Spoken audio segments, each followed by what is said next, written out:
action, I will ask those questions first. Okay, so we are going to start out today with a presentation from LISC, Local Initiative Supports Coalition. I don't remember what the C is, corporation. I'm so sorry, but we've got LISC here this morning, and then we've also got the Office of Early Childhood, who are going to give us an update regarding the Care for Kids waitlist. So let's begin with LISC. That will go till approximately 10:30, and then we will finish up the morning with the Office of Early Childhood. So thank you, welcome everyone, and we'll get started with LISC. So the Connecticut Early Learning Facilities Assessment is the presentation today. We're going to be learning about their roadmap for action. Presenters this morning are Cindy Larson, who is a consultant working with Connecticut LISC on Facilities Assessment and Action Plan, and Elizabeth Frazier, the program officer who oversees the Connecticut Early Childhood Facilities Construction and Renovation Program. So welcome to you both. I will turn it over to you and I'll share screen on your behalf. Actually, Ava, is it possible for you to share out the Spanish version? I know it's in the chat. Actually, I can do it in a minute. Well, you know what? You do it because I'm going to be sharing. I think Izzy Merrill had a few things to go for. He was going to go first about the policy. Apologies. Yep. So sorry, Merrill. I didn't realize you had announcements. Okay. Go ahead with your announcements first, and then we'll go into. Well, this is really sort of to set the context for the LISC presentation. Many of you know about the facilities funding grants that LISC has been distributing. Many of you know because you submitted applications. There were over 700 applications, and there was enough money to fund about 120 grants. What that clearly indicates is that there's a lot of need out there for facilities. This was one-time ARPA money. But other states have been more intentional about this and have had annual appropriations for facilities. So part of what this facilities assessment is about is to try and figure out what are the pressing needs and how to potentially do this in a more thoughtful and planful way to get funds out to do facilities work. So I just wanted to set that context a little bit, that why LISC is going to be asking you for some help here in trying to understand facility needs better. It's very different when everybody says, okay, there's grant money available and we all scramble for it, versus thinking intentionally about what are the big issues. And that money was really for expansion. It was not about, I've got some problem in my facility that needs work. If that was your issue, you probably didn't score as well as somebody who was expanding infant toddler care. So thinking about this more holistically, what are the facility needs for the early childhood world in the state? So let me introduce Liz and Cindy. Hi, everyone. We have some PowerPoint slides today. Meryl, you did a really good job explaining that. I just do want to clarify, and I'll say this again, and I think Cindy will as well, that early care facilities funding is not meant to circumvent any funding that needs to go to system building in the state to make sure that there is access and funding to make folks profitable, viable businesses, that there's a whole system that needs to be changed. You've all been working on this for years, and hopefully more will come this coming session. But meanwhile, this is one spoke on sort of the wheel of early childhood.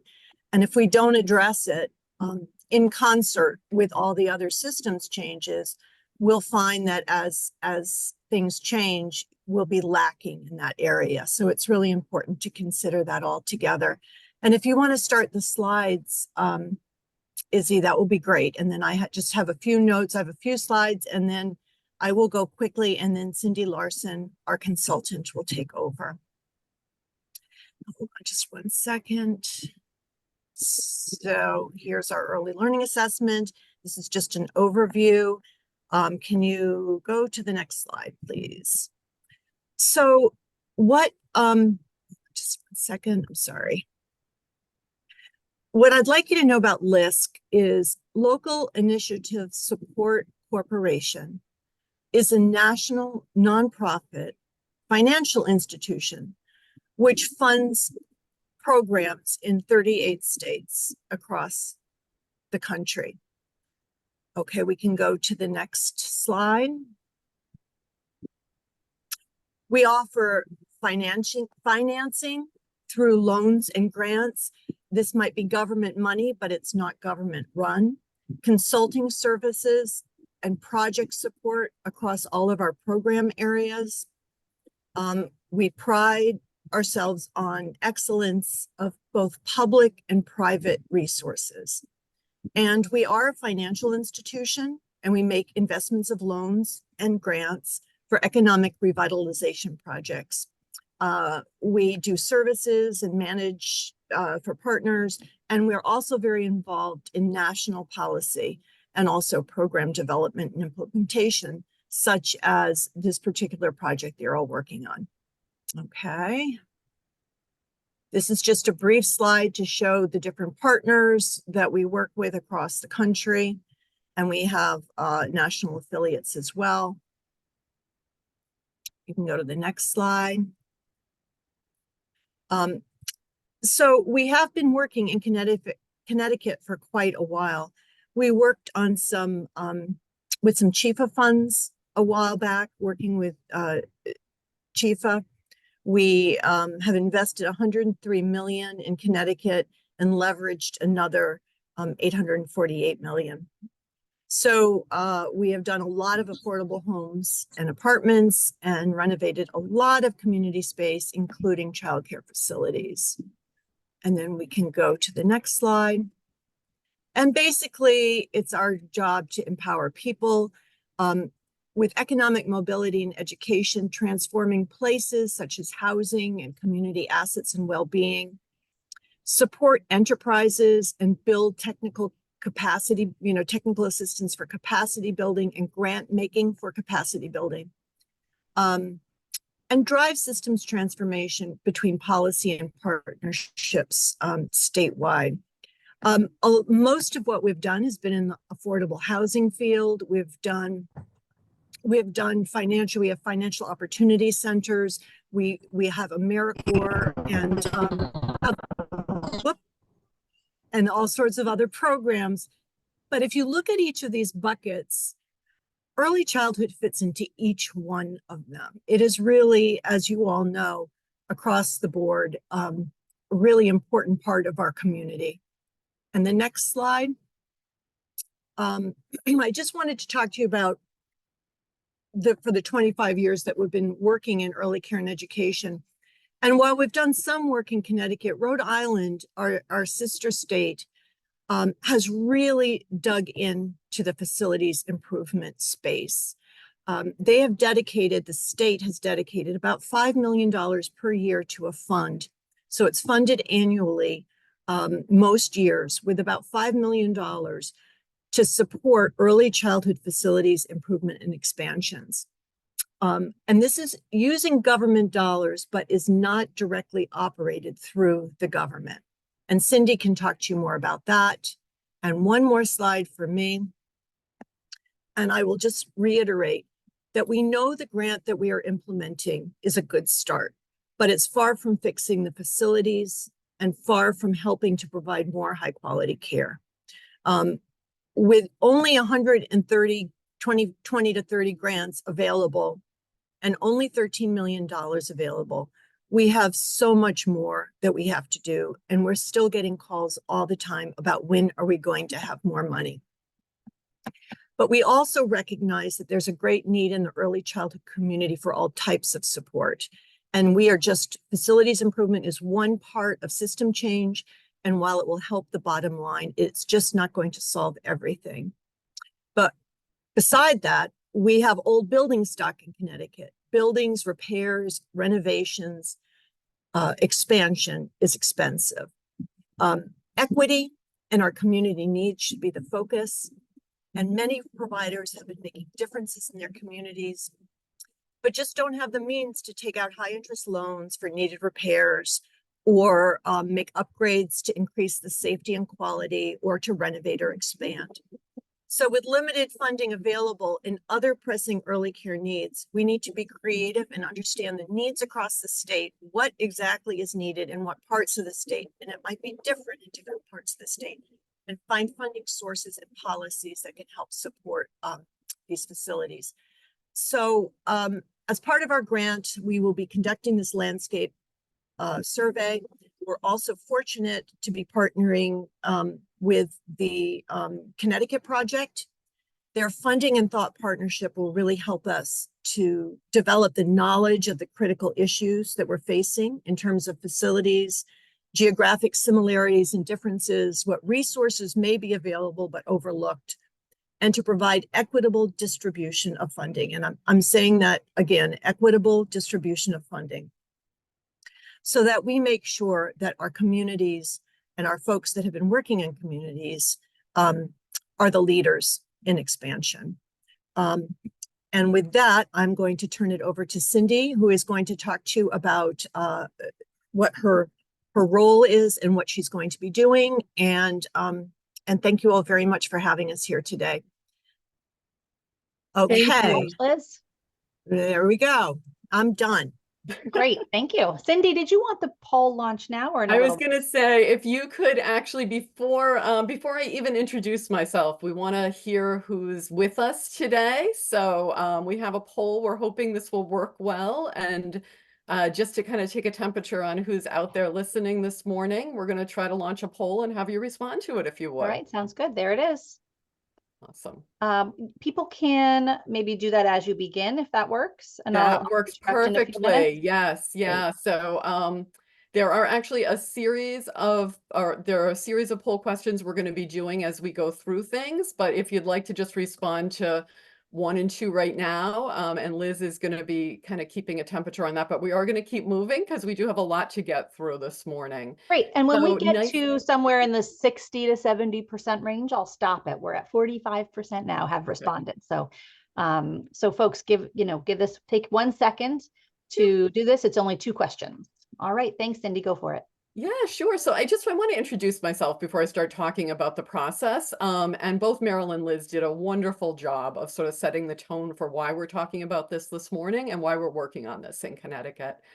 So my role with the Connecticut LISC office that you just learned a bit about is to help them think about creating a plan that sort of assesses the state of needs around facilities, but more importantly, comes up with some steps for action. And I'm going to talk about the ways that we're going to approach that in the coming months.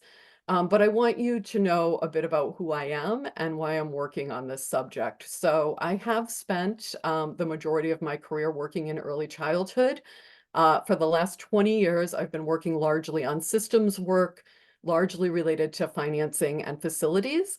I did work for the Local Initiative Support Corporation. I was a senior director with the national office for several years. And before that, I ran programming in the neighboring state of Rhode Island, where I live and am working from right at the moment. Before that, though, and I feel like this is always most relevant to talk about when I'm with a group of providers in particular, I did work directly in the field for a number of years. My very first job was in the 1980s. As a teacher and director, I then moved on to work as an executive director, overseeing some large Head Start and child welfare programs. And no matter how many years removed I am from doing direct care work, I do not forget what it's like on a daily basis to juggle all of the things that people have to juggle. And with that, I know that there can be sometimes a bit of skepticism about doing yet another plan or another survey or other things like that. So I do want you to know that we're very aware of that, and we're going to try very hard to have this be a plan that really results in some direct steps and some action that can help all of you and also make some real efforts to hear from you. So with that, if we can could launch, I could tell you that we can end the poll now. We've got about almost 75%. That would be perfect. Share the results out to everyone. Perfect. So we have almost 30% center directors here, about 20% home-based owner operator, 11% owner operator, and then a few, smaller groupings. Government officials are 10%, advocates, other, a solid 25% other. So I'm curious about that. Yeah. And then own or rent. We've got 30% who are owner operators and have a mortgage, 17% own and operate but rent, 11% use their home, 3% in a free space, and 40% other. All right. That is, those are some really interesting results, actually. I'm interested in the others as well. People can even just chat that in if they want to. I assume we'll have access to that after and we can take a look at it. If folks want to input that up in the chat, I'm also interested if you chose other for who are you, I guess that's that would be a fun thing to know for this morning. Exactly. And I think it's really interesting to see, it's not more than half, but it's a lot of people who actually own the space that they're operating from, which, to some extent is always most helpful when we talk about investment in facilities, to know that there is some ownership. It can sometimes make some of the funding streams a little bit easier to access. So that's interesting to see that percentage. And we'll be looking at that across the field a little bit more in the coming months as well. Yeah, But thank you. I'm thank you going for to stop managing. this share, and Yep. then you also can let me know when you would like me to launch the question 3. Yep. If you want to just move to the next slide first, and then I will flag that for you for the question 3. But Thank let's you so just much. cover the next slide first. Perfect. Yeah. Okay. So before we sort of go to our next poll question, I just wanted to talk for a minute about the sort of areas that we're going to be exploring this morning. So one of the things I want to talk about is data and the way that we're going to gather data. We know that there's been a lot of information gathered through the grant process that Liz talked about. We don't want to be redundant. We don't want to be overly taxing on providers who already have a lot to do. So myself and another consultant are going to be working to go through information that's already there and pull what we can from that before we go back and sort of start bothering other people to answer more questions. We also know that there's been lots of really fantastic surveys and reports done. We're going to go through those to see what might be relevant, but we're also going to be going through those with an eye on what's missing and where can we get more information directly from the field. And with that, just to emphasize the from the field part of it, we will be doing some surveys, and I do have another poll question for you that will be coming up that will sort of get at how you would prefer to be asked these questions. So we'll be looking at doing some surveys. We'll also be looking at doing some targeted focus groups. And we're going to be exploring some pathways to better quantify needs. And what I mean by that is to try to attach some real numbers and statistics to the need. I think anybody that has spent a lot of time visiting programs, working in programs, or working with programs understands that there are tremendous needs and there are a lot of financial gaps right now.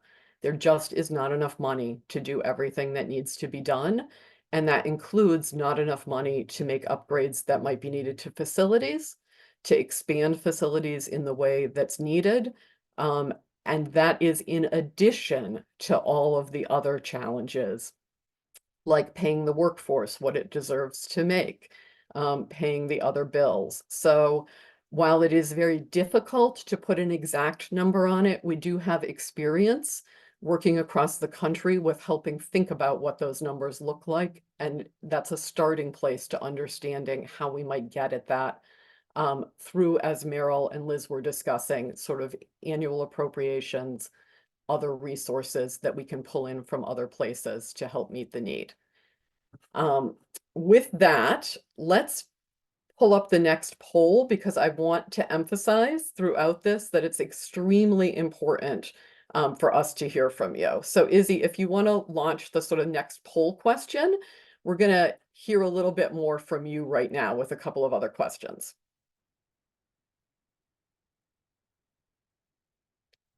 So the next question we want to ask you about is whether there are current issues in your building that you think impact the quality of your program. And one of the things that I should have said at the outset is there is nothing about the assessment that we're working on that should be thought of as a gotcha kind of thing. We are not licensing. We are not looking to find problems and frame them as problems that are the fault of providers. We understand very much that what is going on in the system is a lack of funding, that we are operating in the Northeast, which has very old building stock, that we have a lot of challenges with expense around construction and real estate and other things. But honestly understanding the challenges that people are facing helps us to help you think about where we might be able to pull in dollars, resources, and supports. So with that, would love to hear from you on this next poll. Cindy, would you like folks who are not actually a provider in a building, but might know of buildings in their Absolutely. travels to also? Okay, thank you. Yeah, thank you. Absolutely. We've got about 45% have responded. I'll give it till, 60, 70% again. Do you want me to go to the next slide or just wait? No, I think you can go to the next slide. That'd be great. Okay, so the other thing that we're hoping that this report will do is just, so if you work in a building, you understand that space matters. You are impacted by it every single day. Everything from how much natural light you have, to whether or not you can control the temperature, to whether the ceiling and roof are leaking, or to whether it's a beautiful brand new space where you have plenty of storage and all of the equipment that you need, whether you have wonderful outdoor spaces where you can get kids in and out, or whether you don't have those spaces. But interestingly enough, what we have found as work has happened around the country is that while it might make complete sense that space is going to impact programming, it's not always fully understood by funders and lawmakers and regulators, the degree to which this is having an impact every single day on children's well-being, but also on the well-being of the people who work in and run those programs. So we want to try to pull in some of the really interesting work that's been done to talk about this, and to help you make the case for why we need to invest not only in expanding the system, which is incredibly important, but also in making sure that the spaces that are currently in operation have the things that they need to best support children and families.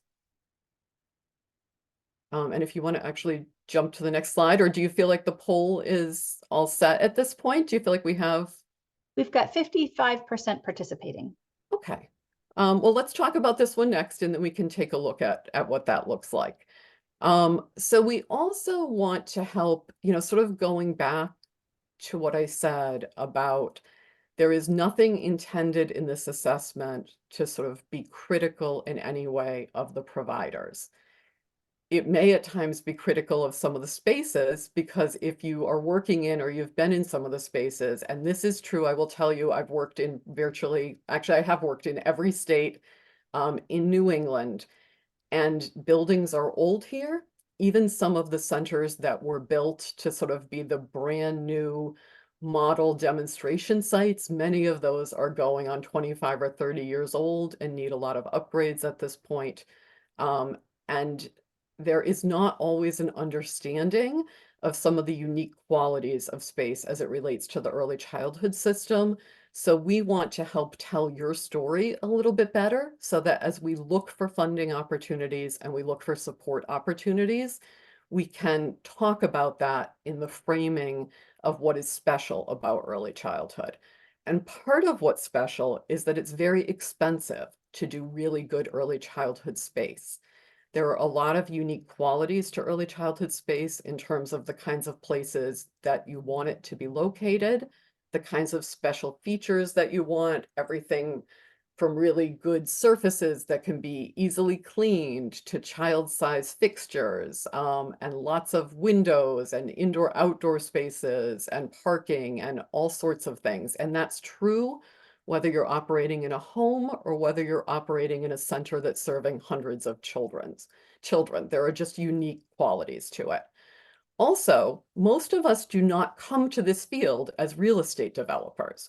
We started in this field, everyone from a teacher in a classroom to an executive director often started as part of the education field or social services field, or other fields like that. It is fairly rare to have people with deep expertise in facilities development and financing.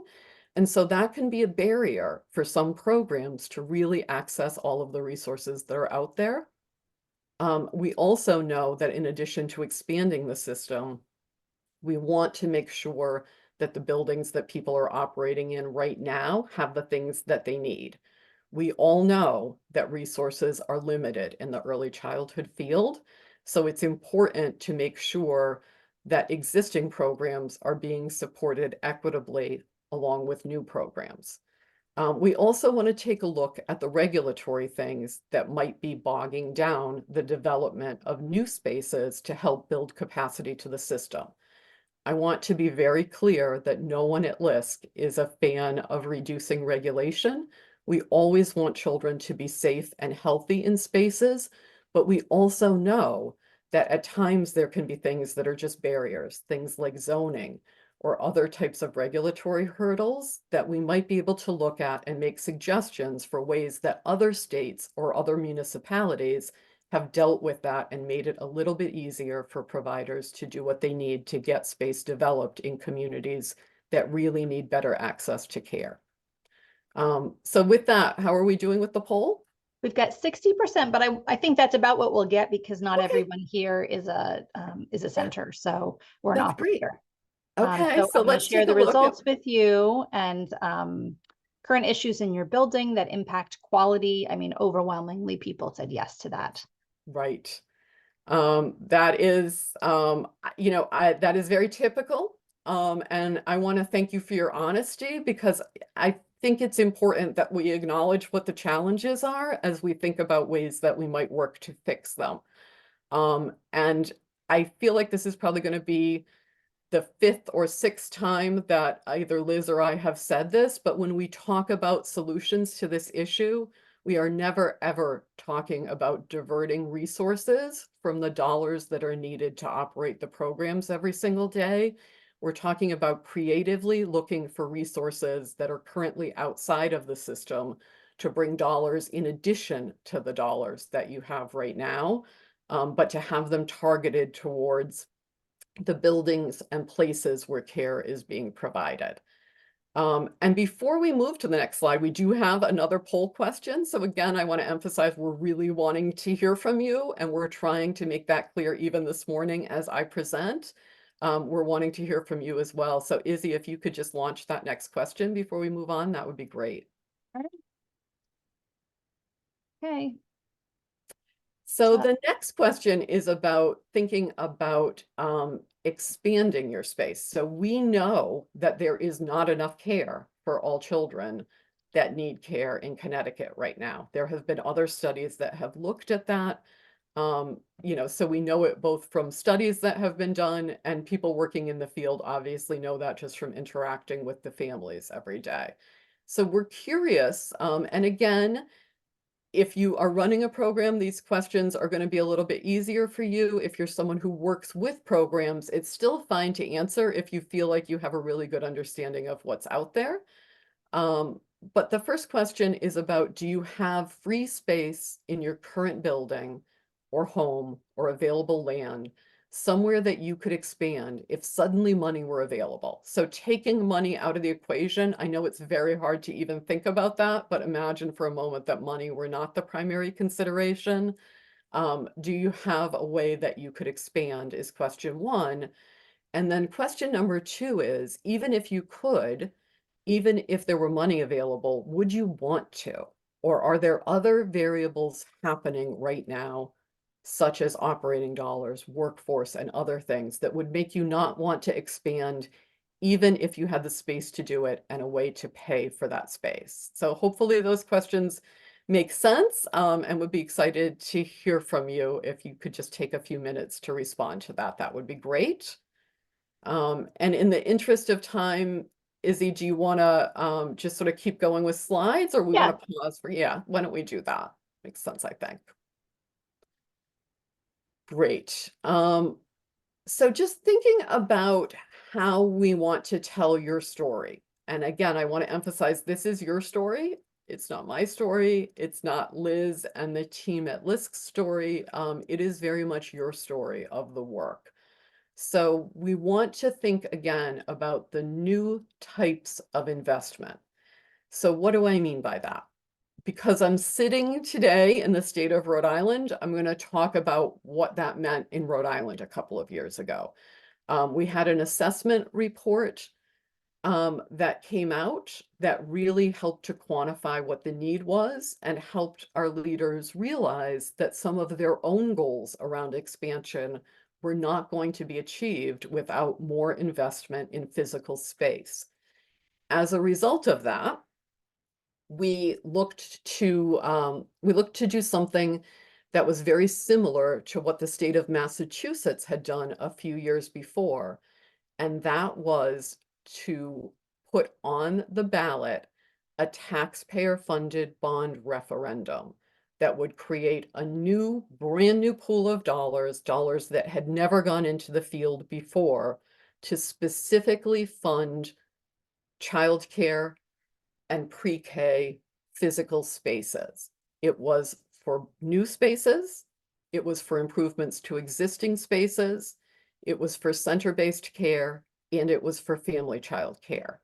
And it also had a set aside for technical support to be sure that all programs and all providers could successfully navigate and think about creating building plans and successfully applying for dollars. Now, of course, just as you saw in Connecticut with a one-time grant fund, there are never enough dollars, but this has really helped a lot over the last few years to move some projects from just sort of dreams to the reality of groundbreakings and construction. It created so much energy, in fact, that the two US senators for the state recently acquired an appropriation of federal dollars, again, brand new dollars that had never been going to the system, for planning. So these dollars are being specifically dispersed out for centers to create plans so that more people will be ready the next time that there are dollars available to do the construction and renovation projects. Because again, we recognize that not everybody has a facilities planner on staff, not everyone has the dollars to pay for an architect or someone to create plans. So having those dollars, which again are brand new to the system dollars, was very helpful. We also want to identify supports beyond funding that could make a difference.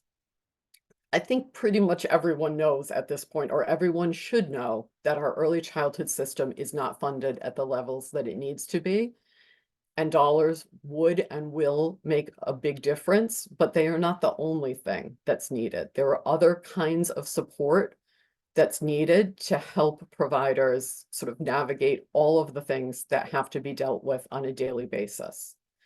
We also want to think about opportunities for partnership and innovation so that childcare providers, early care providers don't have to feel like they're doing this alone all the time, but that there are new partners from completely different fields that are getting involved. An example of that might be something like an affordable housing developer is creating a brand new development and has the opportunity to help create new space that could be offered to a provider at a lower rent rate in a community and in a place where lots of families will need care. Those are some of the kinds of partnerships that have been really successful across the country and are some of the things that are actually starting to happen really successfully in Connecticut as well. So Cindy, may I just interrupt for 1 second? You can interrupt anytime you want. I just want to clarify one thing. When we're talking about this and finding new sources of money, I want to make it clear that we know that the Alliance, the coalition, they're all looking for that kind of money.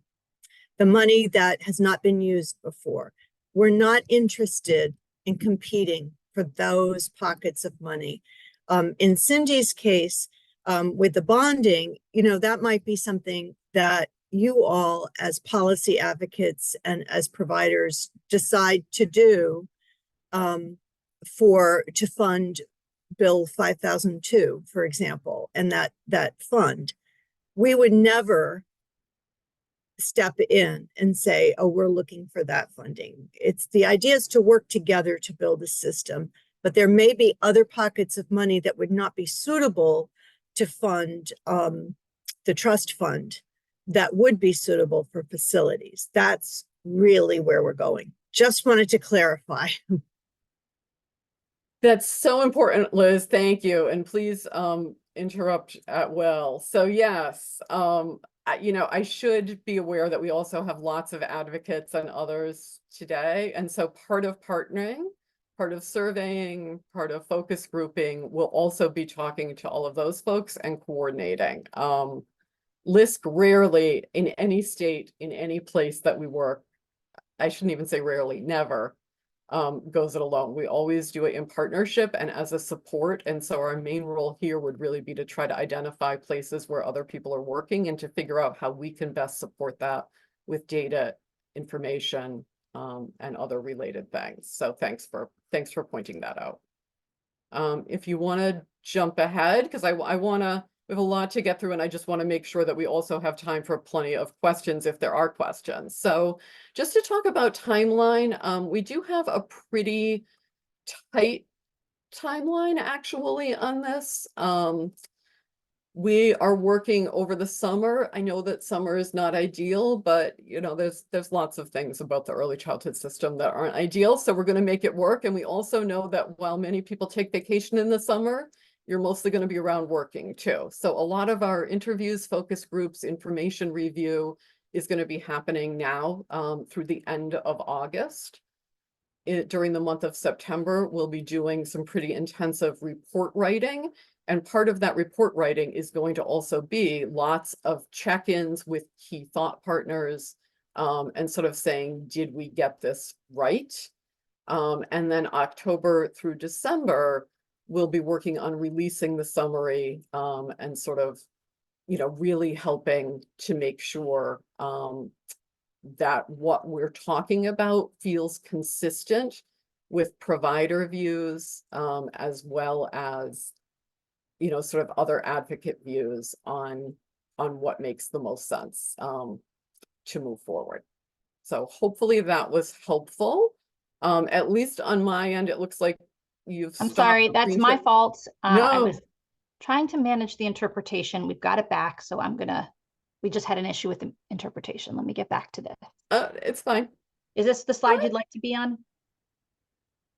That's fine. I will say, and I was saying this before we started, so for those of you that mostly only do these calls in Connecticut, you have the least amount of technical difficulties, I think, of any place where I've ever participated in these. So, you know, well, I realized I can't manage our language interpretation while I'm screen sharing. So that was a learning for today. Yeah. Is this the slide you'd like to be on? Exactly. If you could actually jump to the next one, that would be great. Thank you. So before I talk about some of these resources, we do have I think we have 2 more poll questions. I'd love to do those. And then I'm going to talk just a little bit about these resources, and then we have time for questions. All right. I'm sorry, but everything got a little messed up when I did that. So okay. I'm going to stop my share. I'm going to figure out this poll. I'll end this poll. We'll look at the results and I will prep the next poll, and then I'll get right back to you. Oh, that's great. Thank you. Yes. So while you're prepping the next one, so this is really interesting, actually. I mean, 55% isn't 100%, but I'm going to tell you that just based on, and again, I've done work in a lot of different places. While most of my work has been in New England, I've also done work as far away as Texas, Arizona, California. And 55% saying that they have space they could use for expansion is higher than anything I've seen almost anywhere. That's a real opportunity. Also, I really have to give a lot of credit to the people here today who responded. I know that it is very difficult to work in the early childhood system right now. So this sort of enthusiasm to potentially expand if there were resources available says a lot about just the commitment to the work and the commitment to children and families. So a lot of credit for that. Okay, are you, do you want me to launch the next one now that you've If you seen could, you've seen yeah, this? we have just a couple more things. Did Great job. I can end the share on questions 4 and 5 now? Yes, you can. Okay, this is also more questions than we typically have. So we're all just working to keep up here. Okay, poll question 6. There it is, launched. Here we go. So we are curious, we talked a bit about how we want to start talking a bit more about why space matters. So if you could just respond, and I feel like everyone that's on the call today should be able to have some reaction to this. When you think about the reasons and the ways that families come to pick a space over another, we know that there are a lot of things that go into their decision, but I'm curious how important people think the physical space is to families making a decision about which program they're going to select for their child. And I know that there's some national data on this. There may be some Connecticut information on this, but again, this is just sort of a quick temperature from people who were interested in joining this morning to hear more about this. And I have reshared the links to the presentation in both Excellent. English and Spanish. Excellent. If it's possible logistically, while we're just waiting for people to weigh in on this, to go back to that final screen of our presentation so I can just tell folks what's there. If they do download it, that would be great. So I completely understand that people who joined this morning are going to have different levels of interest in this, but for those of you who actually are really interested in this topic, would love to learn more about it, would love to think more about it, we did provide some links on this final slide to some materials that you might want to look at. So Rhode Island, which is very close by, has done several reports, each of which have resulted in some pretty significant for Rhode Island, at least, investments in buildings of new resources. So it might be interesting for you to take a look at those, to also get a sense, because those were all reports that were done by LISC. So to just get a sense about how we talk about space and how we talk about supporting providers. Massachusetts also did a really fabulous facility assessment report. Again, these are different places, but I think it could be really interesting to just sort of hear about how neighboring states are talking about and thinking about this. And Arizona, which is not close by, but which also just had an enormous investment in facilities, did a report as well to just take a look at. And then in addition, I provided links to a couple of reports and sort of products that help give some language to why this issue matters. And I did that for the other advocates and leaders who are on this call who may just be looking for some ways to talk slightly differently about investment in early childhood. For the providers who are here, who maybe are writing a grant application or perhaps are thinking about how to advocate slightly differently. So if you haven't seen those reports, I thought they might be interesting to you. And again, the links will be available to you in the presentation that was shared. And with that, do we have poll results on the last poll? Yes, let me stop this share. Poll question 6. Here we go. Share results. We got almost 60% participated. That's great. And the way that you answered is pretty consistent with what we hear, that we know that research shows that there's nothing more important than sort of the adult-child interactions that happen. And we know that families value that, but the reality is the very first thing that you experience as a family when you're visiting a program is the physical space. From the time you're parking your car or getting off public transportation and walking to approach a place, you're sort of forming an interpretation of what's happening in that program based on what you see and experience in the physical space. And so it is important to families, and having fully enrolled places is important to provider budget. So you know, we do know that this all very much goes together. And I think, if I'm remembering correctly, at least I think we have just one final question, which is really about how do people who joined this morning prefer to engage around providing feedback. So over the summer, we're going to be getting feedback in a lot of ways. We're going to be getting feedback from providers, from funders, from government, from advocates. So this question truly applies to everyone who's here this morning. How do you prefer to do that? Thinking about it's the middle of a hot month of July, and someone's trying to talk to you about facilities. How would you prefer to provide that input?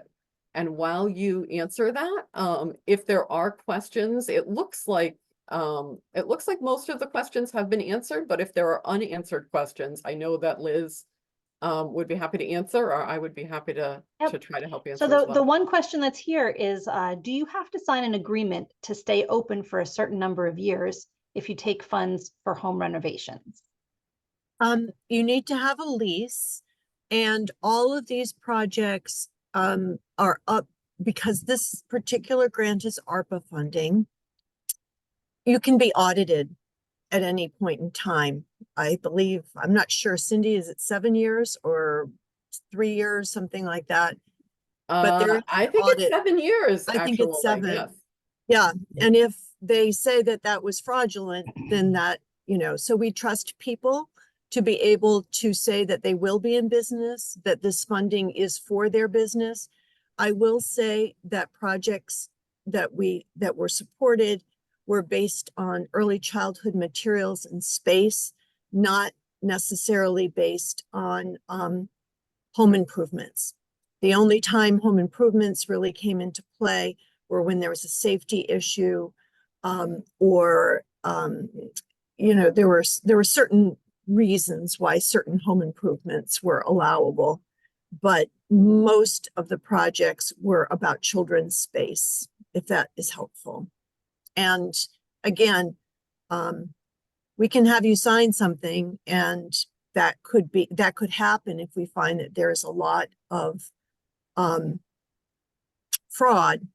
But we don't, and that is fraud when you take money for one purpose and then leave, expanding your home and then selling it, putting a deck on and painting your house and then selling it. But there is the federal government that owns these dollars, basically. So they do have the opportunity to come in and audit you, and that could be trouble down the road. So we advise everybody to be very careful about that. Final open question is, will these funds be available to providers in Connecticut who did not apply previously? If we have more funding, yes, we would open it up. What our plan is, and we don't have more funding right now, but I can talk about that a little bit. What our plan would be is that those who applied will have the opportunity to update their narratives on their applications, because things change over a year or two, so that they would have the opportunity to update, but also it would be open to new applications as well. And can you just go through a little bit in terms of percentage, what types of programs were funded in the last round? Was it just centers and family childcare? Were any schools included? No, schools were not included. They were actually, because schools, this is ARPA funding for early childhood. While schools might have early childhood classrooms in them, those facilities received other money from the government, other ARPA funding from the government, and quite a lot of it for improvements and for whatever was needed. So those projects were not funded through this grant. Most of the projects funded through this grant were for, there were 3 goals. One was to increase infant and toddler capacity, especially in high-need communities, to increase preschool capacity, but mostly in communities that have, a childcare desert for preschool. There's not enough preschool programming. And the last was to increase the quality, but particularly with health and safety. So if there were health and safety issues that could potentially shut down a program, then that was an allowable expense, or where they were out of compliance with licensing. And, but there were not very many of those, to be honest with you. There were some programs that just did not have a playground at all, and we know what that means for licensing. So, you know, that's the type of thing that happened. All right, thank you so much. And I'm going to end. I'll say one more thing. I'm just going to say, despite what we did fund, I can tell you that there were really, and I've said this before, so many projects, so many that were so good, but we had to make sure, and we couldn't fund them. We had to make sure that there was geographic equity, as well as, you know, providing equitable opportunity for people in the community who'd been doing this work. So we really had to look at the broad picture and not just individual programs as well. So if I'm making this up because I don't have any figures in front of me, and anyone who knows me knows I'll forget if I don't have it in front of me. Let's say New Haven had 15 great programs. We couldn't fund 15 programs in New Haven. We had to make sure Bridgeport and Norwalk and rural areas also received funding. So you can think about it that way as well. These projects do not, facilities projects, what we're talking about, they do not cover staff, health insurance. They don't cover any operational expenses. They will cover furnishings and equipment, but they will not cover paper and paint, things that, you know, you use up over time. They will only fund this particular pocket of money, will only fund those things that are not, you know, that are like furniture, fixtures that you'll have for a very long time. Other pockets of money, though, as Cindy was talking about, can do other things. So thank you, Liz. And just to, we finished this final poll, and people would like to fill out a survey is the answer. Yeah, no, that's very helpful to know that, actually, because it's surveys are obviously the best way to reach the widest number of people. So I'm excited that people still feel willing to do that. I appreciate that. I know we're basically at time, but Liz talking in a couple of the questions that came in reminded me to say that one of the other things that we hope to better articulate is the somewhat different ways that we need to think about supporting our home-based providers and our centers, because it is very different when you're operating in a home. There are huge needs there as well for space, but they may look a little bit different. And they may need to be some different types of funding or other things. So we are very aware of that. And to Liz's point, we know that there are so many great projects out there, and the secret is trying to find the resources to fund them. And I think there are very few people, it seems, that are trying to game the system, if that's of any consolation. Very few. No, nobody has ever really accused this sector of being an overly fraudulent sector. This is a sector of big hearts. So, okay. Thank you so much, Cindy and Liz. It's really wonderful to have you here with us. We've shared the links in the chat, and both of the English and Spanish presentation will be provided in the recording, which will be up on the Early Care Connection YouTube in the next 24 hours. I will put the link. It's earlycareconnection.org, where you can register for these or access the YouTube channel. I think it's youtube.com/ at Early Care Connection, something like that, but I'll share it in the chat as well. So thank you so much. We are going to now move on to the Office of Early Childhood. Ava, were you waving or flagging that you needed? I'm saying goodbye. Okay. I'm saying goodbye to them behind the scenes. I'm sorry. Oh, I'm sorry. Okay, I'm seeing some waves here. I didn't know if you needed to speak. But even the stuff you can't see, you guys, is friendly back here. Okay, we are going to move on to the Office of Early Childhood to give an update on the Care for Kids waitlist. So I'm first going to turn it over to Kristen Dodanowitz, who is the Director of Systems and Policy Planning for the Office of Early Childhood. Helping her out or sharing this presentation time is Julie Giacone, the CCDF Administrator for OEC, and Sherry Sotera, the Vice President of Child Care Services for United Way of Connecticut. I believe Valerie Grant is also going to be here, but I need to just double check on that as well. So welcome, and I will turn it over to you guys. Thank you so much, Izzy. Good morning, everybody. I hope you all had a great weekend and enjoyed the beautiful weather that we all had this past weekend. As Izzy said, I'm Kristen DeDanos. I'm the Director of Systems and Policy Planning with the Office of Early Childhood. And we are here this morning to give everybody kind of an exciting update on all of the happenings with the Care for Kids waitlist.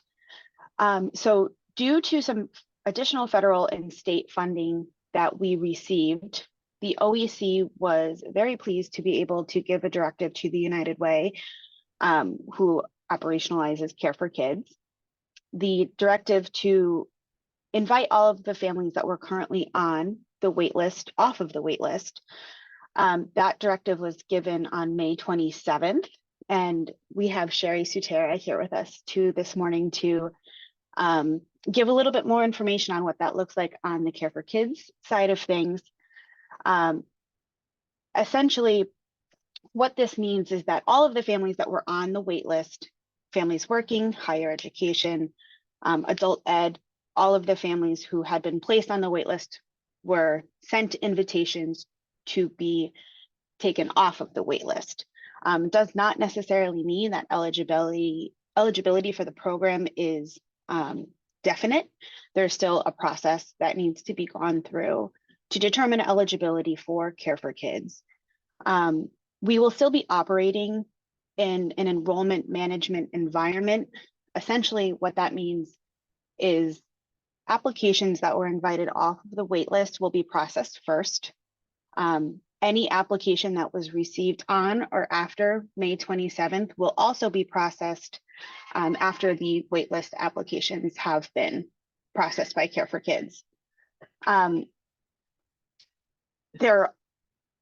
This is all assuming, provided all necessary documentation is submitted, families will continue and will now move through the eligibility process. So to help support this, we're asking that providers really push and encourage the use of the parent portal. Using the parent portal, which I can put the links to the parent portal in the chat in just a couple moments. Using the parent portal helps reduce missing information notices and helps Care for Kids process these applications a little bit quicker, as long as all information needed is submitted at the time of application. Throughout the year, we have also been able to increase the caseload. So what that means is previously, Care for Kids was operating on a caseload of 18,500 children. We have, as OEC, have increased that caseload to 23,000 for the year. And then any family that applies after August 15th of 2024 will be placed back on the wait list. So I am now going to throw it over to Sherry Sutera to give kind of an overview of what this looks like on the Care for Kids end. And she also has an exciting update about processing times over at United Way as well. Something I do want to flag is because we have cleared the wait list, you might experience some delays. The Care for Kids staff is doing their very, very best to work through these applications, but we did give a directive to invite, I think it was about 1,900 families off of the wait list. So you can imagine what that might look like on the United Way side, but we're very appreciative of the Care for Kids staff to work through these as much as possible. They're working overtime to get through this as well. So Sherry, I will toss it over to you if you are ready.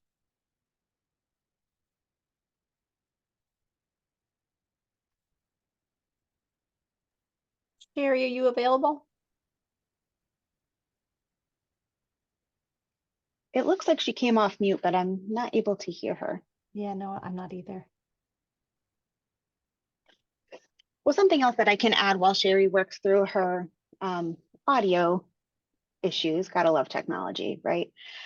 Is that if anybody has specific individualized questions about specific cases for families that are in their programs, we ask that you raise or escalate any individual issues to Care for Kids specifically, and I'm sure Sherry can put contact information for somebody over at Care for Kids to help with that. I know usually she offers her own, but I don't want to do that for her. I will let her be the one to make that decision.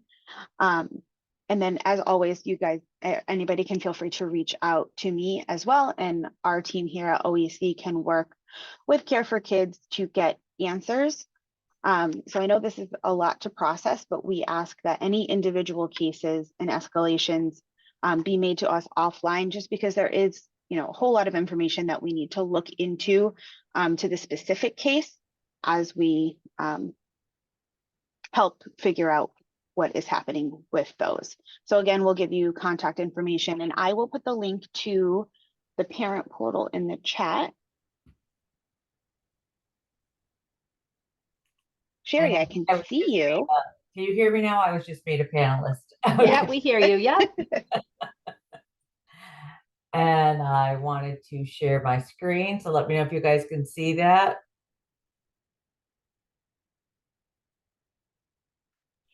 We don't see it yet.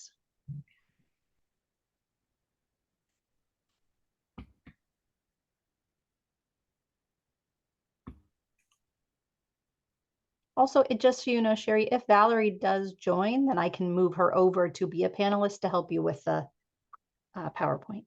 Oh, it says guest. Actually, if you could change your name, change your name to Valerie instead of guest, and then I'll know who you are. I know today has been a day. I think Mercury's in retrograde or something.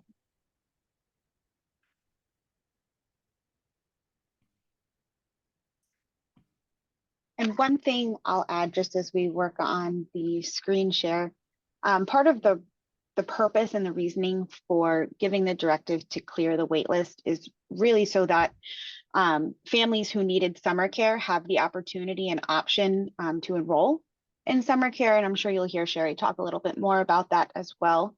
But we really wanted to make sure that the school age and preschool age children, in addition to the infants and toddlers who are on the wait list, all have the option and availability for summer care, so that the children are in safe environments for the summer. All right, Okay, Valerie's here. We should be all set. All right, Valerie, can you All project? right. For some reason, mine's not going. That's why we had her as a backup. So while Valerie is getting ready to project, as Kristen had said, we were very, very excited for the Office of Early Childhood to say, hey, great news, clear the list, even though we know what that would entail. So we just wanted to give you guys some updates and some numbers. So as of Friday, we had 2,989 applications pending in the Care for Kids program, which is a very large number. And then I want to sort of give you a sense of breakdown of these applications that are pending. So on June 1st, prior to the waitlist clearance, we had about 782 pending new applications. So those were new apps that we had to review, which was something we were extremely proud of. Care for Kids had gotten completely up to date, so we were so excited, but we enjoyed that for a short period, and then we had the opportunity to clear the wait list. So we actually ended up inviting, in about a 3-day period, over 2,000 families off of the wait list. And so all of these families got a notice all at the same time. At the same time we invited those 2,000 families, we received another 1,200 new applications that came into the Care for Kids program. Just for reference, we get an average of about 1,850 applications every month, a little higher in the summer. So we then, during the same time frame that we got all these new apps in, we processed 1,082 of them and to completion, which is a huge lift. And many of those were the waitlist invite ones. And so those are a little easier to process since we've already done a cursory review on those. So that's where we got that 2,989. So of that, only 964 waitlist invites are left for us to get through. So you can see that we processed a huge chunk of those 2,000 already. So of our 2,989 of our 3,000 approximately currently pending apps, only 964 balance is from that massive waitlist clearance we did, and the rest are new applications that were received to the program. And then, as Kristen talked about it, if we go to the next slide for our processing priorities. So we are doing, as Kristen stated, we're processing them in a certain order. So we are, first, as always, we have never stopped doing our protective services category. Those are our DCF, foster, adoptive, and families experiencing homelessness. So those continue to be a top priority. And then, as Kristen had stated, we really want to make sure these families with school-age children are in safe care for the summer. So we identified all those families that had been invited from the wait list that had at least one school-age child attached to them. So we've queued those up first for processing. Our next order is any other family that does not necessarily have a school-age child that was invited from the wait list is our second priority. After that, we are going into those families that were already invited off the wait list and their application, was already in process. And then we will move on, as Kristen said, any new application received after May 27th. Again, we will always do that in date order of received. So the goal that the Care for Kids has set for the families, providers, Office of Early Childhood, and all of us at large is our goal is to complete and process all of those waitlist clearance applications by July 10. So we do have a couple holidays in the mix in there. We have the 4th of July. We also have June 19th. So, we are hopeful we can go through and work on all of those waitlist clearance applications and get them out the door, assuming that they are complete from the family and provider end by July 10th. So that should give everyone a great sense of where they stand for the summer, particularly those families with school-aged children.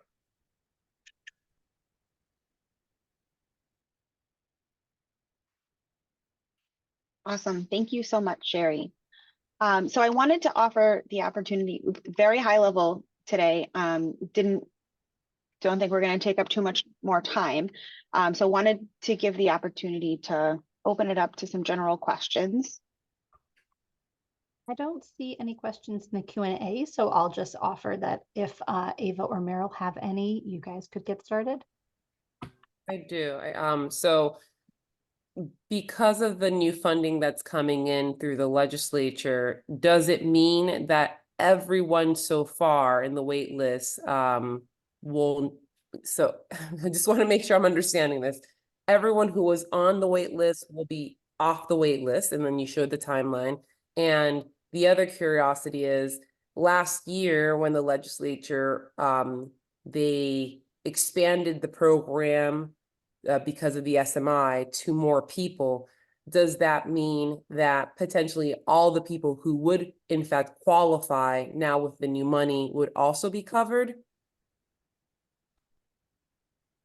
So I'm not sure I understand the second part of the question, Ava. The expansion is still in place. So the SMI is still at 60%. So those eligibility requirements still apply and currently apply to those who are invited off the wait list. I guess what I'm trying to figure out is, will there be a potential wait list in the future, or do you feel confident there's enough money in the system? There is not enough money in the system. Okay. We will, as I stated previously, we will be placing families back on the wait list effective August 15th. Okay. All right. Meryl, are you there? Any other questions from you? There was a question earlier about are providers able to see the parent portal? I know that lots of providers were used to, back in the days when you had to fax things in, helping parents with the application process because parents didn't have fax machines. Is there a way in which a provider can help their parent make sure they understand what it is they're supposed to be uploading and how to do it. Or to check, has this person actually got everything they're supposed to have in submitted, or is there still some missing pay stub or something or rather? Yes, and what we had, unfortunately, providers are not able to access the parent portal because it does require login information on the parents or for the parents, login ID and password, which is unique to them. But what we have heard from many providers is that they allow the opportunity for the parents to sit with them, and the providers will help them walk through the parent portal and make sure that they have the correct income verification, make sure that they're attaching all the documents that are needed to determine eligibility.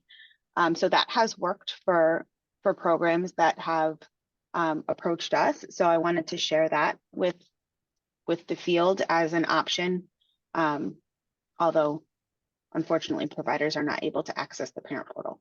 So there's a question in the chat saying, is there a way for us as providers to receive a confirmation via email once documents have been submitted, as well as what was submitted? So if the parent is, signed the parent agreement, is there a way to let the provider know, yes, all of those needed documentation has been submitted? There's no requirement. Sorry, Izzy, can you activate me again? I put something on the chat. Sorry about that, everyone. No problem. The system No kicked worries. me out. No problem. Fixing now. So in terms of document submission, providers are not alerted or notified right now at the time that documents are submitted. But when there is an action taken on a case, that is when providers are notified, and that is regulatory. So the regulations, tell us when parents and providers are to be notified regarding certain actions on the case. That doesn't mean that can't be an option down the road. It just isn't currently. But that is something that we can look into as we think about expansions to the parent portal. Are you guys seeing the question in the chat as well? From Georgia. Yeah, I think that was what we just answered. Yep, she just added another little section. Right. So I just want to make sure that was on your radar. Right.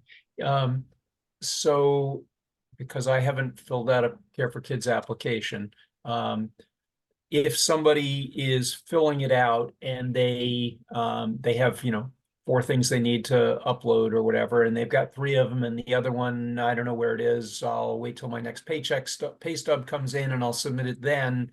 Are they able to submit a partial application with some kind of reminder that they still have something due to them? Yeah, so if there is information that is missing from an application, then a missing information notice will be sent to the family, and they have, Sherry, keep me honest, 12 days, 10 days from the date of the notice to submit that information. I think it's 17. Oh, 17, even better. So if you were thinking about a possible improvement to the system, something that would ping the provider to remind them that you've got to get that last thing in if you want your application to get processed. They're seeing the provider every day as they pick up and drop off their child.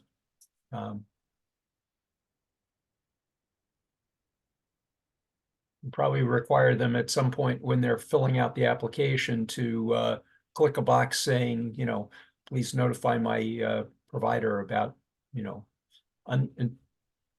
documentation that's still necessary or something or other. I don't know, but Providers are, when a provider and a parent sign the parent-provider agreement form, that does give us the right to share information with providers. Providers will receive copies of the notices and they can view them online in the provider portal. Okay. And they'll get hard copies in the mail also. So as long as that PPA is already signed. Yeah. Okay. All right. Does that feel like the wrap up of this? Do you guys feel like there's any outstanding questions for you, Meryl or Ava? And Edie's just commenting that they don't always get that info. We get info only if it's an active cert. And then so the follow-up here is, will Care for Kids be updating their system to show each child active certification on the provider portal?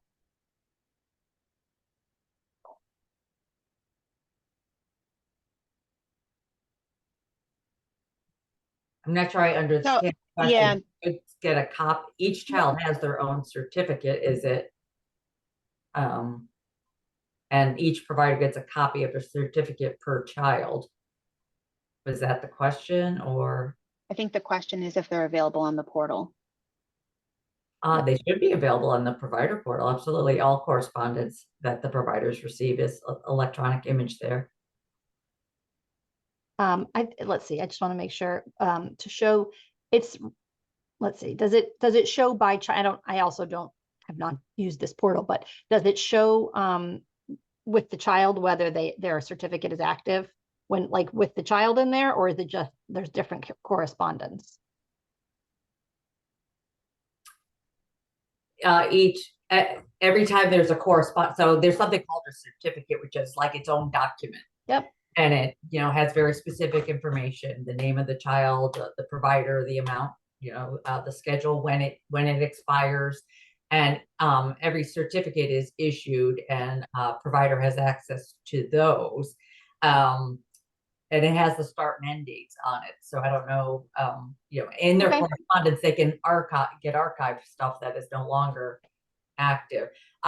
Any of those specific questions, I would have them reach out to their provider liaison or email me offline, because I'm not sure I understand if there's an issue with them accessing the provider portal. Provider portal and parent portal are two different systems and platforms.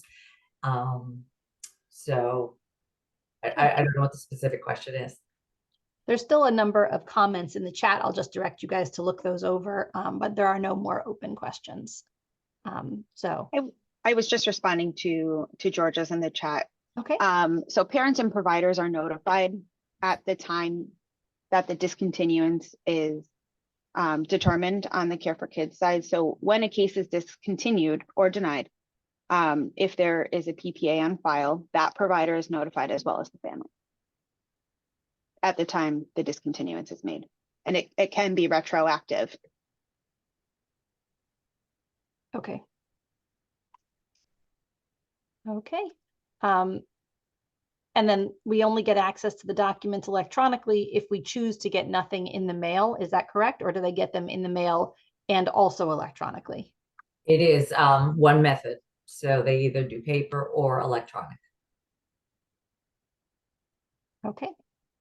Well, I would suggest everyone signs up for electronic then, because that's, you want that permanent record, right? I mean, wouldn't you want that permanent record?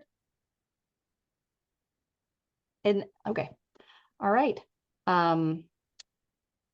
All right, so still, I guess there's still, it looks as though from the comments that there's still some disconnect here. So you guys are getting all of that. We will, of course, as always, share the Q&A in the chat file with folks, but it seems like there's still a little bit of a disconnect on the document side. Meryl, did you have something you wanted to jump in with? Yeah, just a question about if a provider were to ask a parent, can you pull up your application on the on your phone and let's see if all your documents are in. Is there a way that a parent can readily see, oh, I still have to submit this thing that I haven't done? If a parent looks in their parent portal case, it will have everything that they've done to date on the application, and it will let them know what type of information was still outstanding and not uploaded. It is their private, secure, confidential portal. If they choose to share the information with someone looking on with them, it should give them some information. Okay. And is the provider notified about what's missing, or just the parent? Whenever a missing items notice goes out, whether the application comes in on the portal or by paper or facsimile, or if it's uploaded in our system and the provider is linked to the case, there are many automated notices that go out that will automatically go to the provider.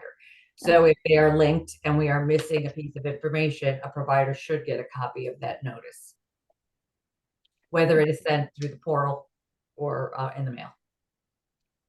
Yeah, and again, I think an important point there, just to highlight too, is a provider is only notified if a PPA is submitted with the application. So if the PPA is missing from the initial application, providers are not going to get notified until after that PPA is submitted to Care for Kids. Is that what you mean by linked? Yes. So that, and that think the parent has to do that.